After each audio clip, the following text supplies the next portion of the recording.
Of course ఒకవేళ development చేయాలి అనే ఇంటెన్షన్స్ ఉన్న ఎమ్యూనిటీస్ చూపించగలగాలి గవర్నమెంట్ అంటున్నారు. ఈ 5 ఏళ్లలో ఎంతవరకు ముందుకు వెళ్ళగలుగుతారు ఆ సిటీ విషయంలో, డెవలప్మెంట్ విషయంలో? అది ఓన్లీ ప్రచారం వరకే ఉంటుంది ఫోర్త్ సిటీ అనేది. రియల్ ఎస్టేట్ వాళ్ళకు ఇక్కడ నుంచి వేరే దిక్కు ఇన్వెస్ట్మెంట్స్ డైవర్ట్ చేయకుండా ఉండడానికి తన ఒక ఆకర్షణీయమైన నినాదం ఇస్తున్నాడే తప్ప అది అమలు చేసే ప్రణాళిక లేదు, కార్యాచరణ లేదు. ఇన్వెస్ట్మెంట్స్ వాటంతట అవి రావు. మనం అవి చేయాలంటే చాలా కష్టపడాలి. కాబట్టి ఆ కార్యాచరణ ప్రణాళిక లేదు, దానికి కావాల్సిన డబ్బు లేదు. ఉన్నాయే పూర్తిగా నిండట్లేదు. చాలా బిల్డింగ్స్ ఖాళీగా ఉన్నాయి.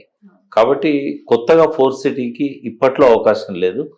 రేవంత్ రెడ్డి కనుక 10 ఏళ్ళు ముఖ్యమంత్రిగా ఉంటే 6వ సంవత్సరం నుంచి దానికి ఏమన్నా కార్యరూపం దాల్చుతుందేమో. ఇంకోటి ఇచ్చిన హామీలు అమలు చేయడంలోనే ఈ డబ్బు సరిపోతలేదు కదా, ఇంకా దానికి ఎక్కడి నుంచి తెస్తాడు? తెచ్చే ఆలోచన కూడా లేదు ఆయనకి. మాలాంటి వాళ్ళని కూర్చోబెట్టుకుంటే నేను చెప్పగలుగుతా 1 లక్ష కోట్ల రెవెన్యూ తెలంగాణకు ఎట్లా తీసుకురావచ్చు అనేది నేను చెప్పగలుగుతా. కానీ ఆయన మాలాంటి వాళ్ళని ఎవరిని టచ్ చేయట్లేదు. ఆయన ఒక థింక్ ట్యాంక్ లేదు ఆయనకి. కూర్చోబెట్టుకొని అడిగితే సలహాలు ఇస్తాం. అది ఆయన ఎన్నడూ ఆలోచించట్లేదు. అది ఎప్పుడు అవతల వాళ్ళని బ్లేమ్ చేయడం అనేది ఎలక్షన్ల ముందు చేయాలి. ఈ 4 ఏళ్ళు అదే పని చేస్తే ఉపయోగం ఏమున్నది ఇప్పుడు? కాబట్టి ఆయన ఒక ఫెయిల్యూర్ చీఫ్ మినిస్టర్గా మిగిలిపోతున్నాడు ఇప్పటిదాకా ఆయన గమనాన్ని చూసినట్టయితే. నేను కోరుకుంటున్నా అంత యంగ్ ఏజ్లో మంచి అవకాశం వచ్చింది, డైరెక్ట్గా ముఖ్యమంత్రి అయ్యాడు, ఆయన ఎదగాలి, ఆయన ఇంకా విఘ్నతతో ఆలోచించాలి. ఊరికే బూతులు తిట్టుడు ఇవన్నీ కాకుండా ఉందాతనంతో ఆ పదవికి గౌరవాన్ని తీసుకురావాలి. అట్లయితే ఇంకో 5 ఏళ్ళు కూడా ఆయన కొనసాగుతాడు. మంచి అవకాశం వచ్చింది. కేసీఆర్కు లేని అవకాశం రేవంత్ రెడ్డికి ఏమొచ్చిందంటే, ఇవాళ రేవంత్ రెడ్డి సంపూర్ణ తెలంగాణకు ముఖ్యమంత్రి. కేసీఆర్ సంపూర్ణ తెలంగాణ కాదు ముఖ్యమంత్రి. కేసీఆర్ చేతిలో లా అండ్ ఆర్డర్ లేదు, గవర్నర్ చేతిలో ఉండేది. ట్విన్ సిటీస్ అంతా కూడా ఉమ్మడి క్యాపిటల్ ఉండేది, ఉమ్మడి రాజధాని ఉండేది. ఈ ప్రాంతంలో లా అండ్ ఆర్డర్ అంతా కూడా గవర్నర్ చేతిలో ఉండేది. ఏ డిసిషన్ తీసుకోవాలన్నా కూడా ఆయనకి ఇబ్బందులు ఉండేది. అక్కడ తెలంగాణను వ్యతిరేకించే మోడీ ప్రధాని అయ్యిండు, తెలంగాణను వ్యతిరేకించే చంద్రబాబు అక్కడ ముఖ్యమంత్రి అయ్యిండు. ఏ గొడవ అయినా కూడా మళ్ళీ ఈ ఆర్టికల్ 3 ప్రకారం కాంగ్రెస్ తప్పు చేసిందని చెప్పి ఈ 2 ప్రాంతాలను కలుపుతారేమో అనే ఒక అభద్రతా భావం ఉండేది. మళ్ళీ పోరాడాల్సి వస్తుందేమో అనే భయం ఉండేది. ఇంకోటి ఈ 10th షెడ్యూల్ 9th షెడ్యూల్లో ఉన్న సంస్థలను వేటిని కూడా అప్పటి వరకు విభజించలేదు. షీలాబేడి కమిటీ కానీ, అంతకుముందున్న కమిటీ కానీ, ఇవన్నీ సమస్యలను కేసీఆర్ ముందు ఉన్నాయి కాబట్టి ఆయన డేరింగ్ డిసిషన్స్ తీసుకోలేకపోయాడు. హైడ్రా లాంటిది ఆయన ఎందుకు చేయలేకపోయాడు?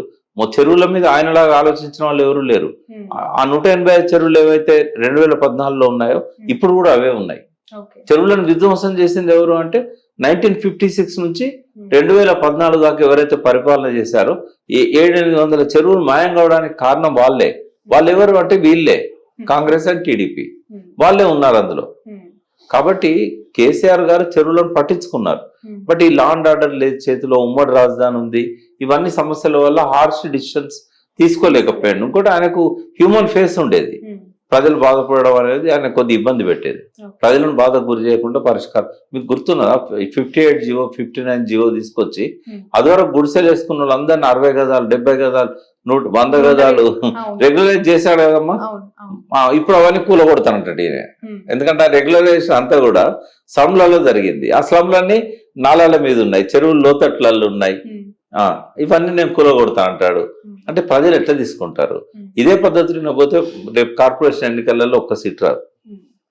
మళ్ళీ చేతులారా తీసుకుపోయి బీజేపీకి అప్పైపోయే పరిస్థితి. ఇప్పుడు ఆల్రెడీ బీజేపీ కూడా బండి సంజయ్ గారు ఈ రోజు ఉదయం ఆ కమెంట్, హైదరాబాద్ మేయర్ ఈసారి బీజేపీ వర్షం కాబోతుంది అని ఒక స్టేట్మెంట్ కూడా ఇచ్చారు. ఈ 2 పార్టీల మధ్య జరుగుతున్న ఈ లిటిగేషన్స్ అన్ని బీజేపీకి ఫేవరబుల్ గా మారుతున్నాయి. ఎందుకంటే బీఆర్ఎస్ నిర్లిప్తత, నిష్క్రియాపరత్వం, బయటికి రాకపోవడం, ప్రజల్లో ఉండకపోవడం, ఇంతమంది కార్పొరేటర్లు ఉన్నా కూడా ఏ యాక్టివిటీ లేకపోవడం, 9 నెలల నుంచి ఒక మౌనం. ఒక రేవంత్ రెడ్డి స్టేట్మెంట్ ఖండించడం వరకు కాంగ్రెస్ ఇచ్చిన హామీలు అమలు చేయడం కోసం హరీష్ రావు లాంటి వాళ్ళు మాట్లాడడం వరకే బీఆర్ఎస్ పార్టీ పరిమితమైంది. ఎక్కడన్నా వరద బాధితున్న కాడ అడిగి పోయి రావడం, అది కూడా హరీష్ రావు లేకపోతే కేటీఆర్ ఇంకొకరు. ఇట్లా ఉంటే ఆ పార్టీ బతకదమ్మా. చేతులారా తీసుకుపోయి బంగారుపాలెంలో పెట్టి బీజేపీకి అప్పచెప్తారు. బీజేపీ ఒక్కసారి వచ్చిందంటే కదలదు. 20 ఏళ్ళైనా మళ్ళీ హైదరాబాద్ మేయర్ పీఠం కావచ్చు, లేదా తెలంగాణ రాజ్యాధికారం కావచ్చు వాళ్ళ చేతుల్లోనే ఉంటది. అది ప్రజలకు ప్రమాదకరం, రాష్ట్రానికి ప్రమాదకరం. ఎందుకంటే ఒక మతతత్వ లక్షణాలున్న పార్టీ హైదరాబాద్ను అడ్డాగా చేసుకున్న, తెలంగాణను అడ్డాగా చేసుకున్న, హిందూ ముస్లింల మధ్య 700 సంవత్సరాల నుంచి కొనసాగుతున్న ఈ సోదర భావం అనేది మంట కలుస్తుంది. రోజుకో పంచాయతీ మొదలవుతుంది, లా అండ్ ఆర్డర్ ఇష్యూలు వస్తాయి. ఇది మత పునాదుల మీద వెలిసిన ప్రాంతం కాదు. ఇది మత సామరస్యానికి ప్రత్యేకంగా గాంధీ గారితో గంగా జమున తెహజీబుగా పిలువబడ్డ ప్రాంతం ఇది. ఈ ప్రాంతంలో బీజేపీ ఎట్టి పరిస్థితుల్లో రాకూడదు. అదిగా వాళ్ళకి ఆ బలం లేకపోయినా కూడా బీఆర్ఎస్ పార్టీ నిష్క్రియాతత్వం వల్ల మొన్న ఎట్లయితే 8 పార్లమెంట్ సీట్లు అప్పచెప్పారో రేపు మేయర్ పీఠం కూడా వాళ్ళకి అప్పచెప్తే ఆశ్చర్యపోనక్కర్లేదు. రైట్ సార్, ఓవైసీ బ్రదర్స్ లేదంటే ఎంఐఎం స్టాండ్ ఎట్లా ఉందంటారు? ఇప్పుడు లైక్ ఒక వార్త వినిపిస్తుంది, హైదరాబాద్ చాలా సౌమ్యులు సిపి కొత్తకోట శ్రీనివాస్ రెడ్డి గారు మారిపోవడానికి కారణం ఓవైసీ బ్రదర్సే, ఆయన వల్లనే అన్ఎక్స్పెక్టెడ్ ట్రాన్స్ఫర్ జరిగింది అని చెప్పి నిజమే అంటారా? రేవంత్ రెడ్డి గారికి బాగా ఇష్టమైన వ్యక్తి కొత్తకోట శ్రీనివాస్ రెడ్డి, సివి ఆనంద్ గారు. ఆయన కావాలని తెచ్చుకున్నాడు వ్యక్తి కూడా, ఆయన కూడా మంచి వ్యక్తి. బట్ బలమైన ఒత్తిడి ఎవరి నుంచి వచ్చినా కూడా రేవంత్ రెడ్డి పక్కకు పెడతాడు. 2 కోణాల నుంచి ఒత్తిడి వస్తే మాత్రం తల ఊపుతాడు. ఒకటి అధిష్టానం. ఇవాళ జితేందర్ రెడ్డి ఎవరైతే డీజీ ఉన్నాడో ఆనంద్ని కాదని ఆయనకి ఇచ్చారు, సివి ఆనంద్ సీనియర్. దానికి కారణం ఏంటంటే అధిష్టానం నుంచి వచ్చిన రికమెండేషన్. ఈయన విషయంలో ఫిర్యాదు ఏదన్నా అధిష్టానానికి పోతే వాళ్ళు మార్చమనన్నా చెప్పాలి. ఫిర్యాదు చేసే అవకాశం ఆయన పక్కన ఉన్న మంత్రులకు ఉన్నది. ఉత్తమ్ చేయొచ్చు, లేకుంటే కోమటిరెడ్డి చేయొచ్చు, ఇంకోరు చేయొచ్చు. అది అట్లన్నా జరిగి ఉండాలి. రెండవ ఒత్తిడి మజ్లిస్ వాళ్ళు ఏ క్షణాన్నైనా రేవంత్ రెడ్డికి అవసరం పడవచ్చు. ప్రభుత్వాన్ని కూల్చే ప్రయత్నాలు జరిగినప్పుడు, ఎమ్మెల్యేలు ఇక్కడ నుంచి వేరే వర్గానికి పోయినప్పుడు మజ్లిస్తే దిక్కు. కాబట్టి ఏం చెప్పినా చేస్తాడు. ఈ 2 కారణాలలో ఏది అనేది నేను చెప్పలేను, కానీ ఒత్తిడి లేకుండా మాత్రం శ్రీనివాస్ రెడ్డి గారిని మార్చలేదు. ఖచ్చితంగా ఒత్తిడి పనిచేస్తుంది. రైట్, అందుకే సివి ఆనంద్ గారు మళ్ళీ తీసుకొచ్చారు. సో ఖచ్చితంగా ఇన్ ఫ్యూచర్ రాబోయే రోజుల్లో మజ్లిస్ ఇక కాంగ్రెస్ కి ఫ్రెండ్లీ పార్టీగా ఉండబోతుంది అంటారు? ఉన్నది ఆల్రెడీ. అంటే మీరు ఏ పార్టీ అన్నా అధికారంలోకి రానియండి. మీకు ఇంకో మాట చెప్తా, రేపు బీజేపీ అధికారంలోకి వచ్చింది అనుకోండి, వాళ్ళు బీజేపీకి సరెండర్ అవుతారు. చాలా విరుద్ధమైన పార్టీలు కదా 2 సిద్ధాంతాల పరంగా. ఆల్రెడీ మీరు ఒక 20 ఏళ్ళ రాజకీయాన్ని చూసినట్టయితే కేవలం హైదరాబాద్ లో ఒక్క సీటుకే పరిమితమైన మజ్లిస్, సలావుద్దీన్ ఓవైసీ పీరియడ్ లో ఎన్నడూ భారతదేశం దిక్కు తొంగి చూడని మజ్లిస్, దేశంలోని ముస్లింలు ఎన్ని బాధలు పడుతున్నా కూడా మజ్లిస్ తరఫున పార్లమెంట్ లో ప్రాతినిధ్యం వహించిన సలావుద్దీన్ ఓవైసీ తెలంగాణ గురించి తప్ప ఎన్నడూ దేని గురించి మాట్లాడలే.